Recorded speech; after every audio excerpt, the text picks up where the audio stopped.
Hello students, good morning to all of you. आज हम लोग बात करेंगे HTML के टैग्स पर और उसके टेक्स्ट फॉर्मेशन पर। तो शुरू करते हैं। सबसे पहले तो यहाँ पर आपको एक पेज दिख रहा है जहाँ पर ब्लू कलर से और ब्लैक कलर से चीज़ों को दिखाया गया है। तो जो ब्लू कलर से चीज़ें हैं उन्हें हम टैग्स कहते हैं। इनमें आपको एंगल ब्रैकेट दिखाई पड़ रहे होंगे जो कि इस तरीके से है। ये टैग्स जो होते हैं वो कमांड को परफॉर्म करने के काम में आते हैं। जैसे HTML पेज डिज़ाइन के लिए है और यहाँ पर क्लोज किया गया है, ये मैंने आपको पहले भी बताया है। ऐसे ही बॉडी पार्ट, ऐसे ही हेडिंग का पार्ट, ऐसे ही पैराग्राफ का पार्ट और बहुत सारे और पार्ट यहाँ पे दिखाए गए हैं। अब यहाँ पे कुछ चीज़ें मेंशन करी गई हैं जिन्हें हम टैग्स कहते हैं, जो टैग्स के अंदर आपको दिखाई पड़ रहे हैं। कैसे वर्क करते हैं थोड़ा सा डिटेल में देखते हैं हम लोग। सबसे पहले HTML कोड इन ब्लू, जो आपको ब्लू पोर्शन में दिखाई पड़ रहे हैं, it made up of characters that live inside the angled brackets. जो एंगल्ड ब्रैकेट्स हैं उनके अंदर आपको दिखाई पड़ रहे हैं। These are called HTML elements. HTML elements या HTML टैग्स के नाम से हम जानते हैं। Elements are usually made up of two tags. यहाँ पर दो तरह के टैग्स होते हैं, एक जिन्हें हम ओपनिंग टैग कहते हैं, दूसरे जिन्हें हम क्लोजिंग टैग कहते हैं। The closing tag has an extra forward slash line. जो क्लोजिंग टैग होते हैं उनमें एक फॉरवर्ड लाइन, ये वाली लाइन जो आपको यहाँ दिख रही होगी, एक्स्ट्रा लाइन होती है जो यहाँ पर आपको नहीं दिख रही है। ये ओपनिंग टैग है और ये क्लोजिंग टैग है। क्लोजिंग टैग में एक एक्स्ट्रा स्लैश दिखाई पड़ता है जो कि ओपनिंग टैग में नहीं होता। तो दोनों चीज़ें आप समझ में आ गई होंगी आपको। HTML एलिमेंट्स कहते हैं इन्हें, टैग्स को, और ये दो तरह के होते हैं जिन्हें हम फॉरवर्ड स्लैश के साथ में जब लिखते हैं तब ये क्लोजिंग टैग होता है, अंत में लगाया जाता है, और बिना स्लैश के साथ में ये ओपनिंग टैग होता है। इसके अलावा और क्या चीज़ें होती हैं बोलो, हम लोग देखेंगे। HTML elements tells the browser something about the information that sits between the opening and closing brackets। ये जो आपके HTML एलिमेंट्स होते हैं या टैग्स होते हैं, ये बताते हैं ब्राउज़र को कि इंफॉर्मेशन जो अंदर इन ब्रैकेट्स के अंदर है, दोनों ओपनिंग और क्लोजिंग ब्रैकेट्स के अंदर की इंफॉर्मेशन जो है वो क्या करे, कैसे करे। एक और प्रैक्टिकल्स के लिए आपको जो दिखाई पड़ रहा है कि कैसे ये वर्क करते होंगे, कैसे इनका स्ट्रक्चर बनता है। तो HTML सबसे ओपनिंग यहाँ पर आपको दिखाई पड़ रहा है। ये सबसे बाहरी वाला भाग जो है ये ग्रीन कलर से जो आपको दिखाई पड़ रहा है, या ब्लू कलर आप देखें, और इसके अंदर एक रेड कलर से बॉडी का पार्ट है और उसके अंदर एलिमेंट्स के पार्ट हैं, एट्रीब्यूट्स हैं। तो बॉडी के एट्रीब्यूट्स, बॉडी के अंदर क्या क्या चीज़ें हम कर सकते हैं उन्हें हम एट्रीब्यूट्स के तौर पर यूज़ करते हैं। जैसे हेडिंग एट्रीब्यूट्स है, पैराग्राफ एट्रीब्यूट्स है, दोबारा से हेडिंग है, फिर पैराग्राफ है, फिर हेडिंग है, फिर पैराग्राफ है। तो यहाँ पर 3 बार हेडिंग को यूज़ किया गया और 3 बार पैराग्राफ को यूज़ किया गया है, और हर बार उस स्ट्रक्चर को अलग से दिखाया गया है आपको अंदर। तो हम इसे कहेंगे कोडिंग स्ट्रक्चर, जो कि सबसे ऊपर का फ्रेम क्या है, फिर उसके अंदर का फ्रेम क्या है, और फिर उनके अंदर कितने फ्रेम्स यूज़ किए जा रहे हैं, कैसे वर्क करते हैं। फॉर एग्जांपल हम देखते हैं, एक ये ओपनिंग एंगल है, ये क्लोजिंग एंगल है, और इसके अंदर एक कैरेक्टर है, ये या वर्ड हो सकता है, यहाँ पे और चीज़ें हो सकती हैं। यहाँ पर हम कैरेक्टर की बात कर रहे हैं, P कैरेक्टर लिखा हुआ है। लेफ्ट एंगल और राइट एंगल के बीच में लेस देन साइन जिसे हम कहते हैं, या मोर देन साइन या ग्रेटर साइन कहते हैं, इसे हम कहते हैं ओपनिंग टैग। क्योंकि यहाँ पर स्लैश नहीं लगा हुआ है तो इसे हम कहेंगे ओपनिंग टैग। और the character in the bracket indicates the tag purpose. ये जो बीच में ब्रैकेट है ये बताता है कि टैग को करना क्या है। और ये जैसा आपको पता है यहाँ पे प्ली का मतलब होता है पैराग्राफ क्रिएट करना है। दूसरा सेकंड पार्ट जो है, for example the tags above P stand for paragraph, बता रहे हो कि ये पी जो है वो पैराग्राफ के लिए यूज किया जा रहा है। The closing tag has a forward slash after the opening left angle bracket, यहाँ के बाद में यहाँ पर फॉरवर्ड स्लैश यूज किया जाता है और उसी को हम क्लोजिंग टैग कहते हैं। तो ओपनिंग टैग यहाँ पे कैसे दिख रहा है, क्लोजिंग टैग कैसे दिख रहा है, बीच में जो चीज़ें आती हैं उन्हें हम कैरेक्टर या वर्ड के तौर पर इंडिकेट करते हैं। उनका काम होता है कि वो बताएं कि क्या करना है। अब एक और चीज़, एट्रीब्यूट्स कैसे यूज किए जाते हैं और कब ये ब्रैकेट्स के अंदर आते हैं, कब ये बाहर जाते हैं। तो attributes provide the additional information, कुछ अलग से इंफॉर्मेशन देता है about the content of an element, जो कंटेंट हैं एलिमेंट्स हैं उनके। They appears on the opening tag of the element and made up of two part, ये दो पार्ट से मिलकर बनते हैं और जिसे हमने ग्रीन और रेड से यहाँ पर इंडिकेट किया है। पहला पार्ट कहलाता है एट्रीब्यूट नेम और दूसरा पार्ट कहलाता है एट्रीब्यूट वैल्यू। जैसे पैराग्राफ तो हम लिखना चाहते हैं और पैराग्राफ में हम लिख रहे हैं पैराग्राफ इन इंग्लिश, और यहाँ क्लोजिंग टैग एलिमेंट है, यहाँ पे ओपनिंग है। ओपनिंग एलिमेंट के अंदर देखिए ये ब्रैकेट यहाँ से शुरू हुआ था ओपनिंग और यहाँ क्लोजिंग एंगल है, उसके बीच में पी के बाद में आप देख रहे होंगे यहाँ लिखा हुआ है ग्रीन कलर से लैंग, इक्वल साइन लगा हुआ है, फिर डबल कोट्स के अंदर लिखा हुआ है इन हाइफन यूएस। इसका मतलब होता है इंग्लिश, यूएस की इंग्लिश को यहाँ पर उस फॉर्मेट में आपके पैराग्राफ को लिखना है। तो एट्रीब्यूट्स का नेम है लैंग्वेज, लैंग्वेज चूज किया गया है और इंग्लिश यूएस लैंग्वेज को यूज किया गया है। तो नेम एंड वैल्यू ये एट्रीब्यूट शो कर रही है इस टैग का, एलिमेंट का। ऐसे ही बॉडी क्या होती है, आपको पता है कि HTML में जो वाइट पेज के अंदर जो हमारा वेब पेज दिखाई पड़ता है उसके अंदर जो चीज़ें होती हैं उन्हें हम body of the HTML page कहते हैं।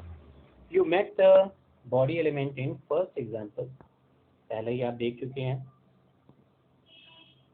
मेन ब्राउज़र के अंदर ये ऐसा दिखाई पड़ता है। हेड पोर्शन होता है उसमें और हेड के अंदर टाइटल पोर्शन होता है। हेड पोर्शन हेडिंग के लिए यूज़ किया जाता है। Before the body element, you will often see the head element. Body element से ऊपर head elements होता है और उसी के अंदर आपको title element मिलता है। अभी हम पिछली बार देख चुके थे, अभी दोबारा से इस चीज़ को देखने वाले हैं।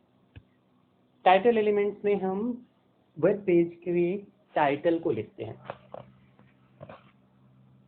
यहाँ पर HTML, उसके बाद हेड यूज किया गया है, उसके अंदर टाइटल यूज किया गया है और टाइटल क्या हो इसको लिखाया गया है, फिर हेड को क्लोज कर दिया गया है। फिर बॉडी आती है, बॉडी पोर्शंस में एक हेडिंग यूज की गई है और इसकी साइज H1 बाय डिफॉल्ट जो हमारी होती है वो रखी गई है। HP जिसे हम पैराग्राफ के लिए यूज कर रहे हैं, फिर बॉडी को क्लोज किया गया और HTML को क्लोज किया गया। तो ये सारी चीज़ें कैसे दिखेंगी, जो बॉडी वाला पोर्शन है जिसके अंदर हमने क्या यूज़ किया है, this is the body of the page, और फिर उसके बाद में हमने पैराग्राफ में लिखा है anything with in the body of a page is displayed in the main browser window. ये दो चीज़ें आपको बॉडी के अंदर दिखाई पड़ेंगी। पहली वाली हेडिंग के साथ में हेडिंग 1 बॉडी सी होकर दिखाई पड़ेगी और बाद की जो है वो बाय डिफ़ॉल्ट साइज में दिखाई पड़ेगी।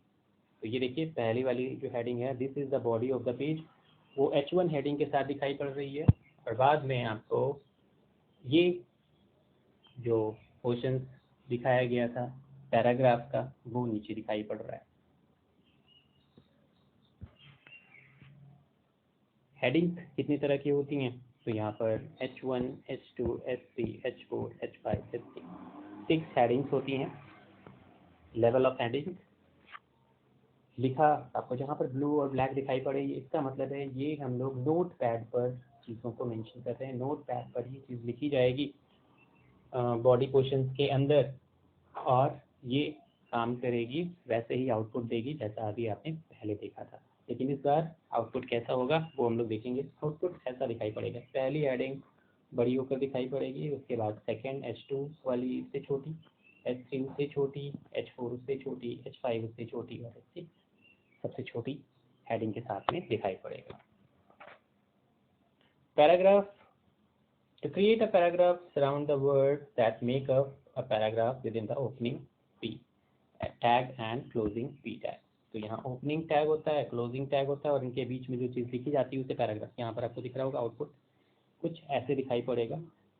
बाय डिफ़ॉल्ट पैराग्राफ जो हम स्टार्ट करते हैं वो नई लाइन से स्टार्ट करता है, और जहाँ पे पैराग्राफ ख़त्म होता है उसके बाद फिर वो स्पेस छोड़ देता है।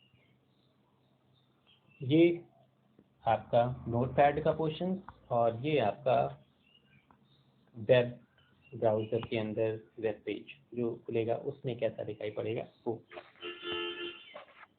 फिर आता है बोल्ड। बोल्ड किसी भी चीज़ को हाईलाइट करने के लिए यूज़ करते हैं हम लोग। तो यहाँ पर भी बोल्ड को कैसे लिखा जा रहा है, ये आपका नोटपैड का पोर्शन है और ये आपका वेब पेज का ब्राउज़र का पोर्शन है। पैराग्राफ में हमने 2 बार पैराग्राफ को यूज़ किया है। पहले पैराग्राफ में हमने यूज़ किया है this is how we make a word appear. तो this is how we make a word appear.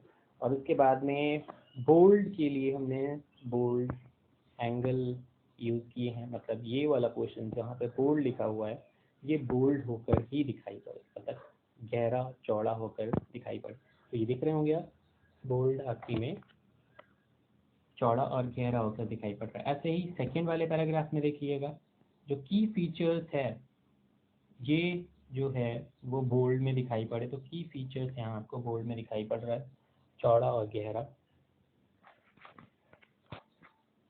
ऐसे ही इटैलिक के लिए हम लोग यूज़ करेंगे, जहाँ जहाँ पे हमने इटैलिक का वर्ड यूज़ किया होगा, जैसे यहाँ इटैलिक के लिए यूज़ किया, और यहाँ पर हम लोग यूज़ कर रहे हैं सोलनम, और थर्ड वाले में हम यूज़ कर रहे हैं एंडेवोर। एंडेवोर में भी हम इटैलिक पोर्शन यूज़ कर रहे हैं। तो ये तीनों चीज़ें आपको इटैलिक में दिखाई पड़ रही होंगी, थोड़ी सी टिल्टेड।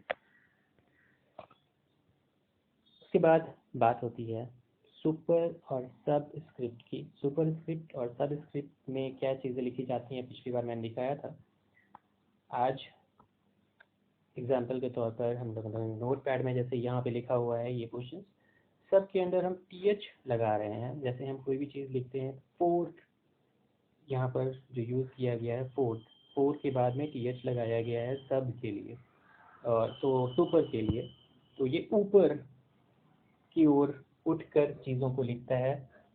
MC स्क्वायर में स्क्वायर को यूज़ किया गया है, MC को E=MC को नॉर्मल फॉर्मेट के तौर पर यूज़ किया गया है, जबकि सब जो पोर्शन है सुपर का उसे हमने 2 जो है वो यूज़ किया है। और यहाँ देख रहे होंगे आप आउटपुट में MC स्क्वायर में स्क्वायर थोड़ा सा ऊपर होकर स्क्वायर की तरफ से दिखाई पड़ रहा है।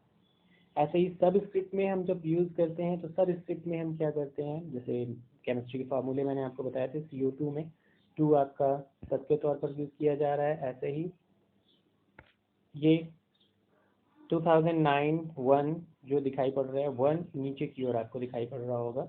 ये जो क्वेश्चंस हैं या चीज़ें हैं ये सारे के सारे बॉडी के अंदर आते हैं। दूसरा, ये ओपनिंग और क्लोजिंग ब्रैकेट्स कहलाते हैं, जिन्हें हम opening tag and closing tag कहते हैं। यहाँ पर एक एम्प्टी टैग आया था जिसमें BR और HR जो यूज़ होंगे वो हम लोग बाद में देखेंगे नेक्स्ट टर्न पे। अभी सुपर कैसे यूज़ किया गया, सब कैसे यूज़ किया गया, ये सारे के सारे बॉडी पार्ट है। और एक और ख़ास चीज़ जो आप आज देख रहे होंगे, एट्रीब्यूट कैसे यूज़ किए जाते हैं। ओपनिंग टैग के अंदर ही एट्रीब्यूट्स को यूज़ किया जाता है। इसका मतलब एक्स्ट्रा फीचर्स जो हम यूज़ कर सकते हैं, जैसे लैंग्वेज हमें बदलनी है तो लैंग्वेज के लिए हमने यूज़ कर लिया। ऐसे ही और भी कई सारे पॉइंट हैं जिन्हें हम यूज़ कर सकते हैं, लेकिन आपको ये समझना होगा। एट्रीब्यूट्स जो होते हैं उनके दो पार्ट होते हैं, एक नेम पार्ट और एक वैल्यू पार्ट, और वो हमेशा जो एंगल ब्रैकेट होता है उसमें पहले हम टैग को यूज़ करते हैं जिसके अंदर वो एट्रीब्यूट यूज़ करना है, और उसके बाद स्पेस देकर एट्रीब्यूट को लिखा जाता है, जो आपने एग्जाम्पल्स के तौर पर देखा है। तो आज के लिए इतना ही, नेक्स्ट टर्म पे फिर कुछ बातें, तब तक के लिए हैव अ नाइस डे।